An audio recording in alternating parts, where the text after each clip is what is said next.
Welcome to the H2H Human Connection Done Right Summit, bringing together forward-thinking leaders who understand that true innovation happens when people, process, and technology work in harmony. Lean into this refreshing, energizing experience designed to inspire you with a new approach to a timeless principle. Our speakers will offer fresh insights that will challenge perspectives and spark new ideas. Hello, everyone, and welcome to Human Digital Transformation Done Right. My name is Maria Trysla, and just for my background, I'm a former two-time CEO and multi-year CMO, transitioning to a role as a marketing advisor or fractional CMO.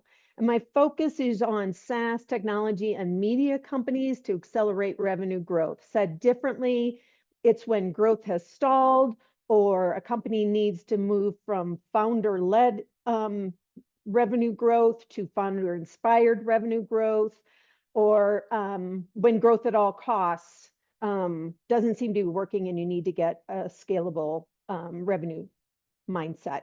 So that's enough about me, and let's go on and speak to this concept of revenue architecture.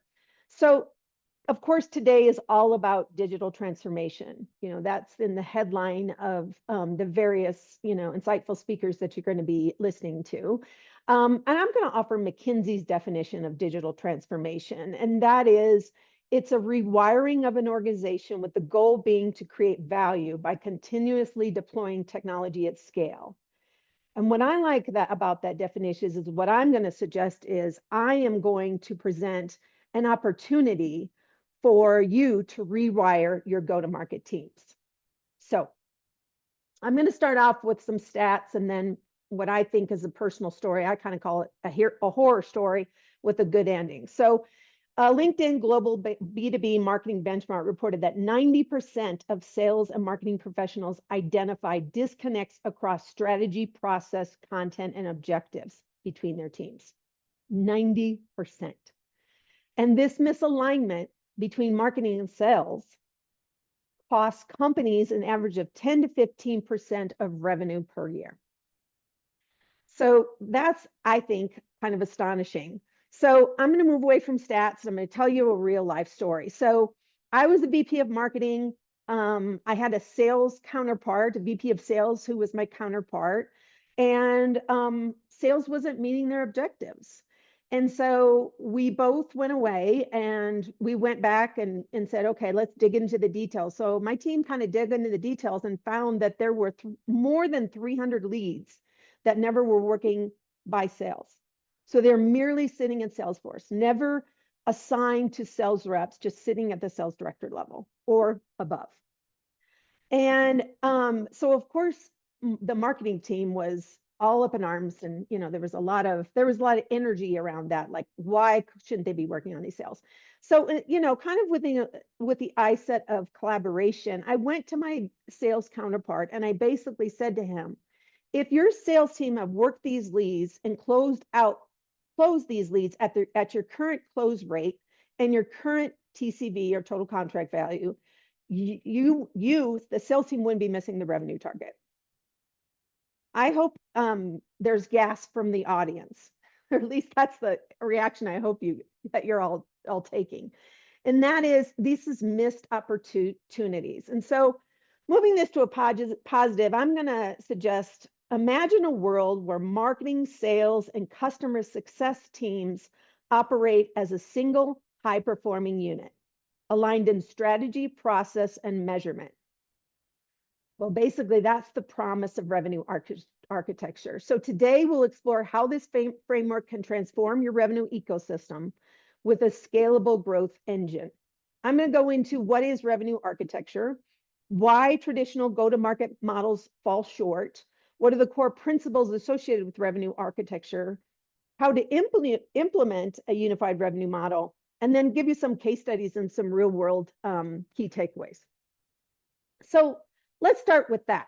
What is revenue architecture? So revenue architecture is a data-driven approach that unites all revenue-generating functions. and that is sales, marketing, and customer success into a single operating model with shared goals and language. Frankly, with my history in, say, SaaS technology and media companies, you might find marketing and sales are unified. Hopefully they're unified. I've been in situations where it's been marketing versus sales as compared to marketing and sales. But then nobody's really talking to customer success. And that is the premise behind revenue architecture. And just for background, this is a framework introduced by the company named Winning by Design, the brainchild of the founder, Jacko. I won't attempt to butcher his last name, Jakko, if you want to learn more. That truly takes the funnel that we used to refer to as our revenue model, right? Upper funnel, middle funnel, lower funnel to close. And we all know what happens in a funnel. The water runs out. Customers might run out, right? That's your churn. What it does is it sets this on the side and talks about the customer experience journey as being either a circle where it has no beginning and end, right? Or the way Winning by Design frames it is a bow tie. And really, it's everybody collaborating together. So again, revenue architecture, data-driven approach unites all revenue generating functions into a single operating model. And the goal of doing this is to create predictable, scalable, and repeatable revenue growth. And you do that by aligning teams, leveraging data, and optimizing go-to-market strategies. So who wouldn't want to create predictable, scalable, and repeatable revenue? Probably all of us, right? Okay, so now I'm going to kind of dive into why traditional models fall short. So, and maybe this is resonating in your organizations today. Siloed teams, right? Sales, marketing, customer success aren't working together as a unit. They're working in isolation. And that leads to inefficiency and missed opportunities. Lack of predictability. Many companies struggle to forecast revenue accurately due to inconsistent data and fragmented processes. Everyone kind of has their own dashboard, if you will. Marketing's tracking measurement, sales is tracking a different measurement, and customer success is tracking a different measurement. And not all of that is unified at the top, other than we want to grow revenue, right? And then finally, reactive growth. Companies are focusing on short-term wins instead of building sustainable, reoccurring revenue streams. So these reasons is why traditional models fall short, and that is siloed teams, lack of predictability, and reactive growth. So if you assess your organization as having siloed teams, and you're not seeing predictable revenue and sustainable revenue streams, I'd suggest that you consider the revenue architecture as a business model. I am certified as a revenue architect through the company Winning by Design. I think this is terribly intuitive, and it makes a lot of sense in today's marketplace, but you be the judge. So let's move on to key principles of revenue architecture. And there are 4 key principles. Number 1, you have a recurring revenue mindset. And how do you do that? What does that mean? It means to shift from transactional selling to long-term value creation. Okay, just to give a tactical example, you stop talking about TCV and you start talking about lifetime value, customer acquisition cost, the health of your pipeline as compared to upper funnel, middle funnel, that kind of thing. So you really shift your mindset to be thinking about reoccurring revenue and not just marketing and sales, and then we don't exactly know what the customer journey is like. So, and here's another check that you can do to ensure that you're implementing a mindset of reoccurring revenue, and that is prioritize retention and expansion as much as you prioritize acquisition. And that's, I think, maybe one of those aha moments. I've been in many companies as an employee or as a consultant where acquisition is a big conversation, but no one's really talking about retention and expansion until it's a problem. So there's your reactive versus proactive. Number 2 principle in revenue architecture is unified revenue teams. I've hit on this. You need to bring together, align marketing, sales, and customer success with a shared language, shared objectives. And shared language is important in that we're not going to be arguing about what's an MQL versus an SQL or SAL, or, every time somebody says that word, you kind of scramble to find the definition so you remember it. So all of a sudden we strip that down and we just say, it's all about your shared objective, your number one objective. Maybe it's revenue, maybe it's retention, maybe it's expansion, but that single objective is where all of those teams have to, that's the North Star that all those 3 teams should be focused on. And how do you do that? You establish common KPIs and you have a single dashboard.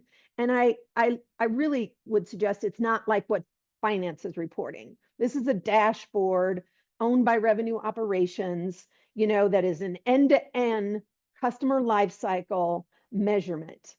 And you establish common KPIs to make sure that everyone is singing from the same hymnal. The third principle of revenue architecture is data-driven execution. You use data insights to drive decision-making. So in the power of AI, you can get your hands on a lot of insights, and AI can be used to leverage in driving decision-making, making sense of all this data you might have, and data that occurs across the customer lifecycle.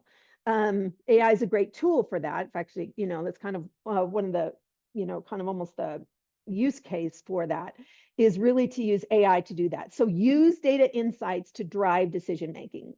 And to my earlier, I mentioned it, implement revenue operations for real-time visibility. So everybody has a dashboard. Everybody can see the dashboard on a daily basis. It's not hidden in finance. It's not, hidden at the, at the executive level per se. It is, it's everyone can see that dashboard and how your performance is in alignment with that, with your current status. And so revenue operations is having its day in the sun. And I highly suggest you get that end-to-end measurement in place. Number 4 principle is customer-centric approach.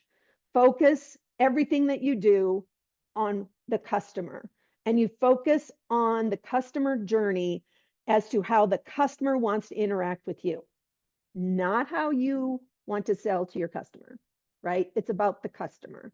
So you focus on the customer journey. I've seen too many times, I've been with companies, again, as an employee or a consultant, where the customer journey isn't mapped out, right? You haven't gone through that, anywhere from a prospect wants to learn more about your company through the customer doesn't want to be a customer anymore, right? So you have to map that customer journey, and I'm putting pen to paper kind of thing. And you realize you optimize engagement and lifetime value. And I'm gonna give you a hint about this. One easy way to optimize engagement is transition points. When a prospect moves from marketing to sales to customer success, those can be areas when the customer journey breaks down. So what I like to call moments of truth. Identify as you're, mapping out your customer journey, you optimize engagement, you identify where those moments of truth is and how are you going to do it differently than your competitors. And then finally, as part of this customer-centric approach, create tailored playbooks for different customer segments, okay? Make sure, if you have an ICP by vertical or by segment or by, enterprise versus mid-market, you have a tailored playbook for marketing, sales, and customer success that ensures the day-to-day implementation of this, kind of repeatable, predictable revenue model. I'm going to diverse a little bit here and just kind of go off on a tangent, so I apologize. My humble opinion, the CEO should own the revenue generating machine, right? They should own go-to-market. And I'm not trying to suggest that to give the CEO something more to do. That's not my goal. The CEO could designate to a person to act as a lead, but the CEO is ultimately responsible. So I'm going to touch on this later because this is part of, kind of a secret sauce of revenue architecture. You should have regular reviews in regards to your revenue generating function, your revenue generating machine, because that's not something you want to farm out to somebody else and get a report from, right? This is critical. This is driving revenue. This is retaining customers, and this is growing more revenue out of your existing customers. It's just not something that you want to, say, you know what, I'll read the meeting notes, if you will. Humble opinion, off my soapbox. Okay, how to implement revenue architecture for your organization. So I'm going to give you 3 kind of simple, actionable, not maybe simple, practical, let's call it practical, actionable steps that you might consider. So step number 1 is define your revenue strategy. And that's as easy as how are you going to grow your business, right? How do you make money? How do you drive revenue? And that question answered defines in regards to it automatically leads you to define your ideal customer profile. So it's essential to do that. I find too many times with companies that either don't have the ICP documented, or they dust it off during planning sessions, or it's very incomplete. I was consulting with a company once that said, we want to sell to SaaS companies from 5 million to 50 million. Like, that's great. That's a big audience. You just have to keep whittling it down. We actually got down to a definition of the ICP being, I want to sell to a member management software application company that's in the range of 5 to 550 million, and a 2-time CEO. And the 2-time CEO just meant that the education awareness was really simplified. All of a sudden, their sales, their marketing, their customer success just became very targeted. So that's one of a common mistake. In fact, that's part of my VIP offer, is to dive into to make sure your ICP is as clear as it could be. One component of this step 1 is also to map that customer journey, the one I talked about, right? From beginning to end, every single touch point. And you look for those moments of truth. Okay, when can we provide a greater, technology is great, right? That's all you're going to hear today. But where can we interject human interaction to make our customer journey from good to great? And then that's just where you start to talk about your go-to-market motion, right? So it's like, what's my business? Why does it exist, right? Define your ideal customer profile, map your customer journey, and only then do you start to go talk about your go-to-market strategy. Are you inbound? Are you outbound? Are you both? Are you PLG or product-led growth, etc.? Step 2 in implementing a revenue architecture is to build a scalable sales and marketing engine. You implement structured sales playbooks, like I mentioned earlier. You optimize demand gen. I'm a true believer in agile methodology. Test and learn. Have at least 1 test going per quarter, and know and understand what you're measuring so you can define this success. And you can personalize engagement at every stage. So be sure to always be intentional. Again, back to that customer journey. When can we insert a human element, into our technology phased lives?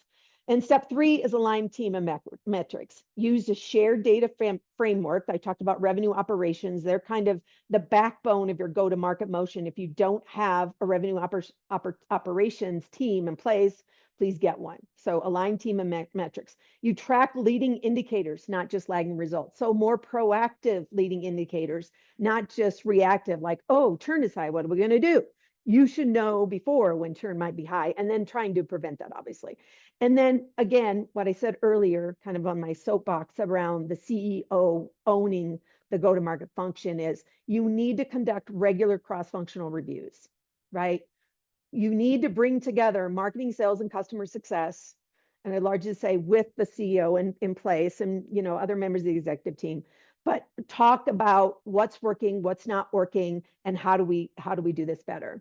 So, okay, I'm going to summarize, give you 2 case studies for you to ponder in a single question as I wrap up.